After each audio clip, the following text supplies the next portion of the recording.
So hello and welcome everyone here. So today we are going to have a session for University of Delaware, and this is going to be on Synchro. We have our presenter here, Arthur Prakash, who is a subject matter expert for Synchro. And on today's session, it's going to be a quick walkthrough on Synchro, and we're also going to talk about Synchro 4D, 5D, and the site logistic application using Synchro. I want to thanks Arpit for having the session, although he's on a time off right now, but still he has accepted our request to have this session for us. And thank you so much, Arpit, for doing so. And I will hand it over to Arpit, and he will take us through the session. Arpit, over to you. All right, thank you, Wasim. Yeah, for all the people from the university, thank you for having me. It's always a pleasure to share information with new students coming into the industry, and hopefully you can take something of importance from this presentation. Quick introduction. I'm Arpit Prakash. I'm one of the consultants for Bentley Systems, working for the project delivery team as a consultant, so primary responsibilities revolve around consulting, supporting, helping companies implement new processes and workflows, tie up to their existing workflows using Synchro portfolio, advising on best practices on 4D and 5D, and helping them out from end-to-end solutions. Also help with supporting tech support, help with development, conduct trainings and lectures and seminars like these. A bit of a background. I have a background in architecture with about 7+ years experience. Worked primarily in small residential and mid-sized commercial projects. But a couple of years back, I joined Bentley. It's reaching about 2 years now, and I was always interested in the more technical side of things with VDC and BIM. So Synchro gave me this opportunity to explore more of that side of the field. So here I am. The focus of this presentation would be I'll give you guys a quick overview of what Synchro exactly is.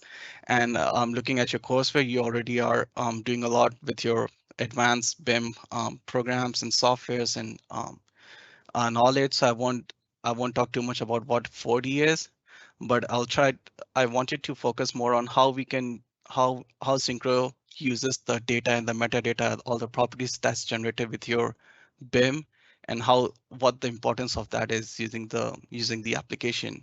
So I'll give a quick overview of Synchro first using presentations, and then do a quick walkthrough on the software itself. And towards the end, we can open up for the last 5 minutes, open up for Q&A. Hopefully you all can see my slides. Maybe Wasim, can you confirm if you can see my slides? Yes, I can. Perfect. Yes, yes. So Synchro, it's a portfolio of products. Ex- it works with the construction projects. It expands through various project stages, project management, field management, and VDC and planning.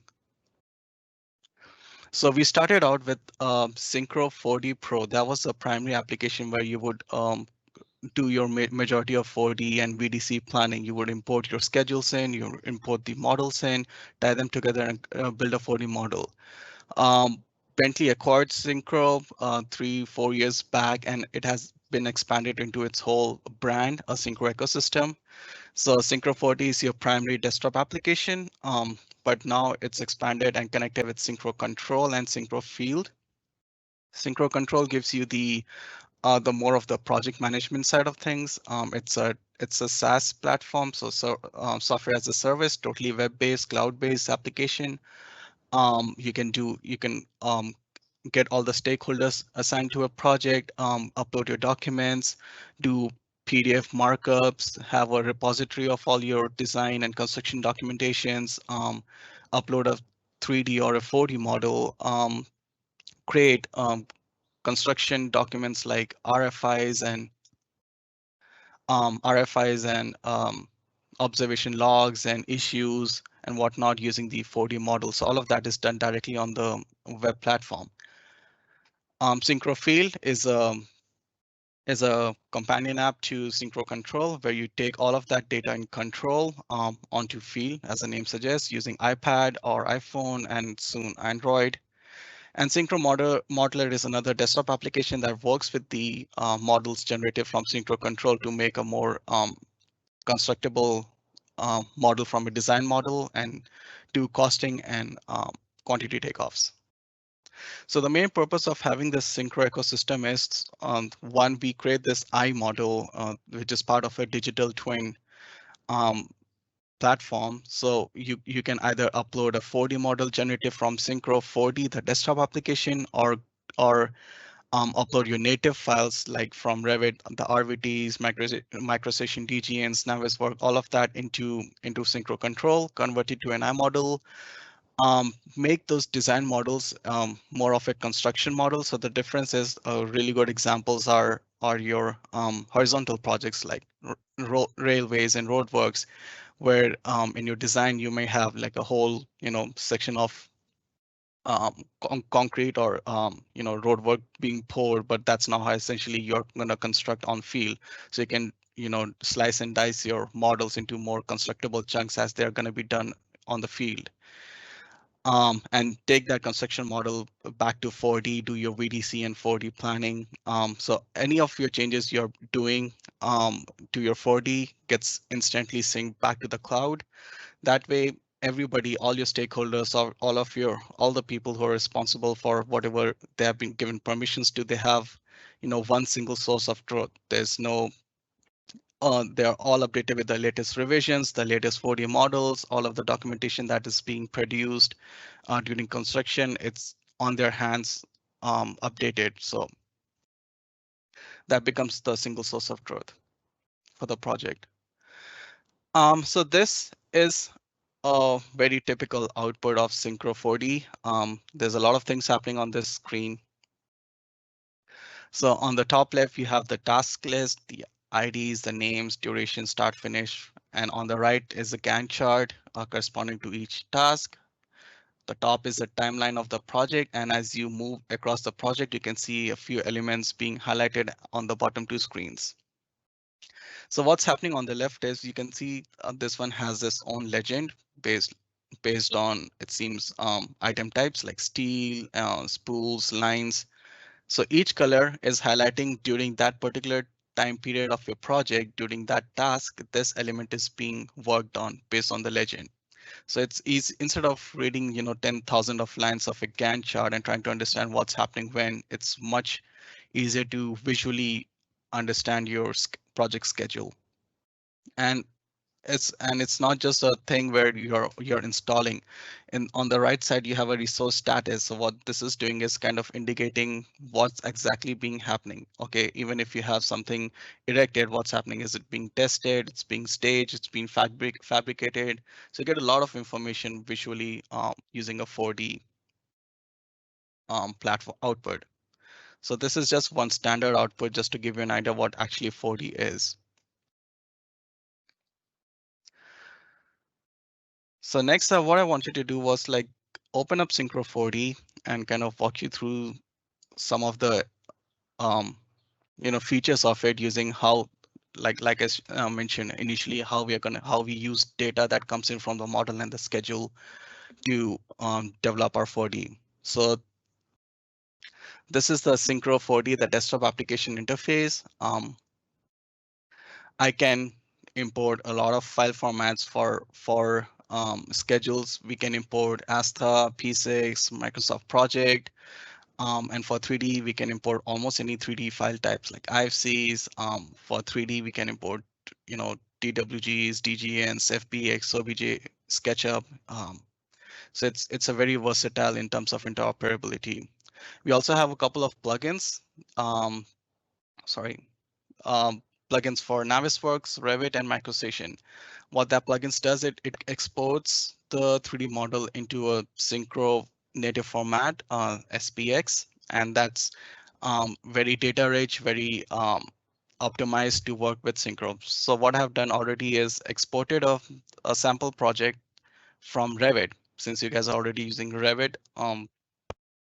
So I wanted to show you how that looks like in Synchro. So I'm going to import the Revit project, and you'll probably recognize this project. There's one of the sample simple architectural project that comes default with Revit. So I have the model here. So when I talk about the metadata and properties for Revit, that means your type properties, family properties, global properties. So if I select a wall here, let's say in Synchro, all these properties come in as a user field. So you can see here we have tons of user fields coming in for the element that I've selected. You have the area, your base constraints as levels, what family this belong to, um, offsets, room bounding, different types, type parameters. So all of that information is coming in the volume. So we can use this information to really, you know, generate your schedules or get information out of a 4D model. So for example, I can select a wall. I can use one of these properties, let's say wall timberclad, right? So if I right click on this one, I can say select same user, same values as this one. So now it selects all the values, all the walls that has the same family and type as wall timberclad. So now I have that selected. I can create a task. So one of the benefits of using Synchro over, let's say Naviswork. I don't want to sell Bentley products, but it is what it is, right? So it has a full featured CPM scheduling engine. Unlike in Naviswork, you'll have to, you typically, yeah, you can create some tasks and stuff, but you typically rely on importing schedules in. But here you can easily selecting the objects, create a task. So I created a task for each element, or let me select that again. So I have a task created for the wall. So this helps me, one, if you already had a schedule and you can easily select elements and assign that element to your task or generate your schedule directly into SYNCHRO Pro. How this typically workflow is like, a lot of companies use standard, industry standard scheduling software like P6. They still want to keep using that because of all their, enterprise standardizations already set in. So you import maybe a higher milestone level schedule into Synchro, and then you start doing your field planning. You deep dive into each of these tasks and say, okay, in the field, I'm going to expand, um, my primary task into more detailed sections. So what I can do with Synchro is what we call as model-based scheduling. So if you had a task here, let's say,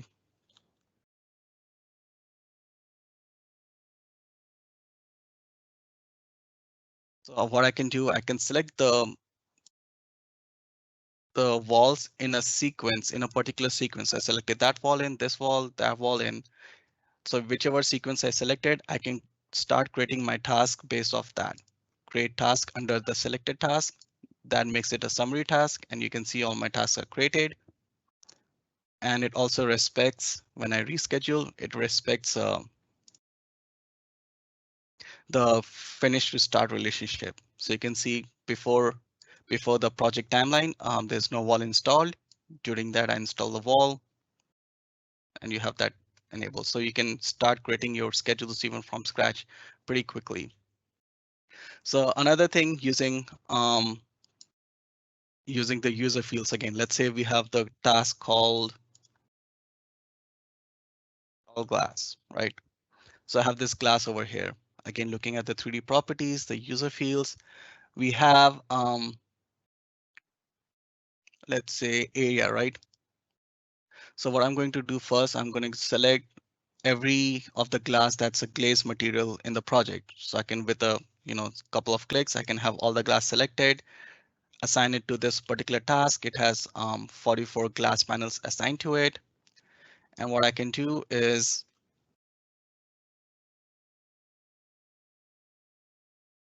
physical quantity.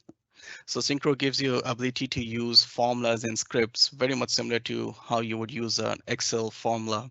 So I can use that. to calculate the total area of the glazing that I would need that's assigned to the glass, then I could say, okay, this is, order glass, and I know how much glass needs to be ordered based on my 4D process. So I can use a script. I have this already written out. So I know the total area of my glass is 132. And once I have this quantity, now I can use this data to do more, like you can assign a cost to your glazing, and that would give you the cost based on the area of the glass. Or you can assign a productivity rate of your crews that's installing or ordering glass, and that would define the duration based on how much quantity you have. So as you progress to your project, as design changes happen, as you divide this into smaller chunks, your physical quantity is updated, and so is your cost and your durations. You can take all of this data into external data analysis software like Excel and Power BI to do more um, in-depth analysis. There's a couple of more examples of how you can use this data. So right now I'm importing 3D model. Say, so this is a DWFX format.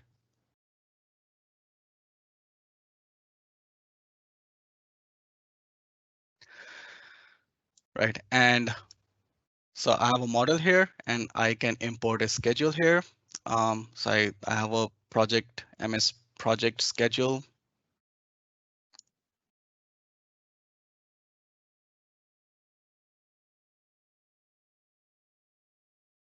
Right. So using really, again, using the data and really powerful filters within SYNCHRO, I can easily identify what elements I want to do. I want to assign. So I know this schedule, so I know there are a few elements which has the value area 1, 2, 3, 4. That means, so if I wanted to easily find what those tasks belong to which area, I can use a task filter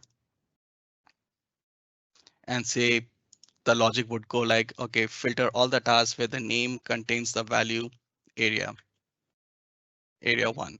So I have the list of all your tasks with area 1, right? I can quickly on the fly keep changing this and easily identify things I want to work for. So what we can do is, so we don't have additional let me show you this here first. So if I select one of the steel elements, if I look at the 3D properties, it already has a value property called task location that the modelers input in, right? And it seems the scheduler is also using the similar values in their schedule. So what we can do using this is I can extract this value into its own user field here. So it's not about importing data. You can input your own data using some smart formulas again. So here what I'm going to do is create a new user field called task location for the tasks. I can do that real quick. So I'll call it task location. For the task, it's a string based value and I want to calculate it. I could manually enter area 1, 2, 3, 4, but I can also use some smart calculation over here. So this logic is saying, okay, give me from the right of the property name, give me the 6 characters from the right. So the 6 characters would be area 1. If I do that and run this formula and show my data as a column,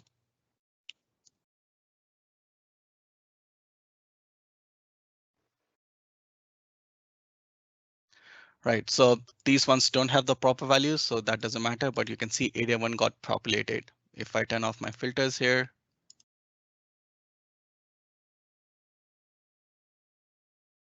you can see area 1, 2, 3, 4 came in for my framing structure. Now what this helps is I can now automatically match all my framing members to the task belonging to each categories. Just like how I created for filter for a task, I can create a similar 3D filter. So I'm going to select all my steel using one of the properties again, structure material, metals, select the same one. All right, perfect. I can filter and isolate this. What I could have done similarly, created another filter. Let's say,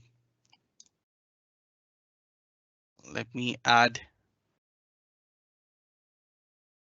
this to a filter, and I can add another filter using user field and say, okay, filter my 3D model using the user field task location and area 1.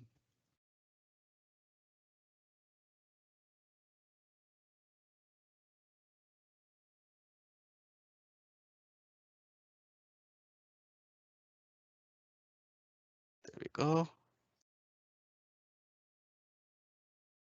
So I can do area 1, 2, 3, 4 and manually assign it. Or what I can do is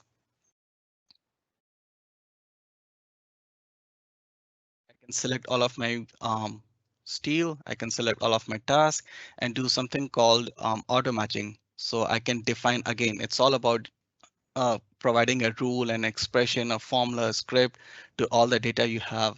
So I'm creating a new rule saying for the selected task and selected 3D objects, the expression is I want to match the attributes for the task location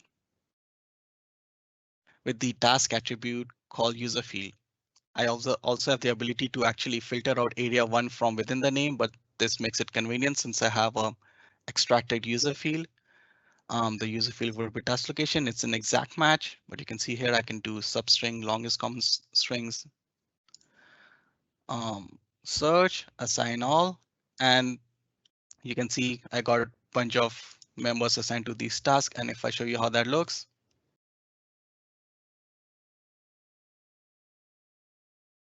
right? So technically, you do have like, BIM execution plans and you incorporate 40 elements to it. So what companies are trying to do is theoretically you can assign the whole project in a couple of clicks if you have to. People use advanced work packaging, work areas, try to input fields like levels and floors and grid lines and any of the metadata that you can use across the board for the designers as well as the schedulers.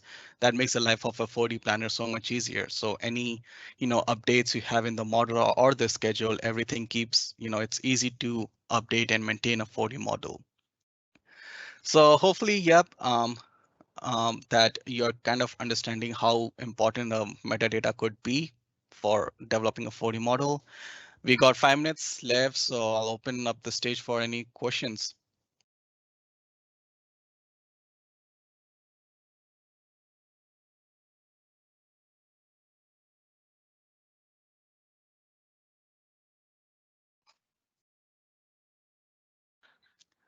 You probably cannot ask them, so you'll have to type it out on the chat on the live event Q&A.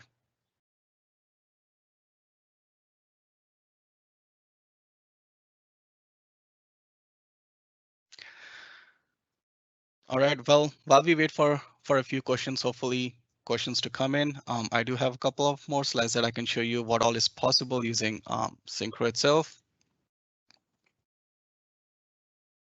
So in this slide, you can see it's not all about generating a 4D schedule from project, project start to finish. You can use these to simulate logistics. So we have like on this top left example, we have this crane, kind of simulating how materials are going to be delivered, where the crane is going to be located and install elements. On the right, there's a 15 days blockade. So you can do look aheads and try to figure out how the logistics are going to work out. um, you can do a lot of detailing. So Synchro comes with a few equipments that you can, by default use into it, or you can um, exploit the 3D warehouse by SketchUp, Trimble, to get more accurate and, data rich models and kind of simulate your logistics.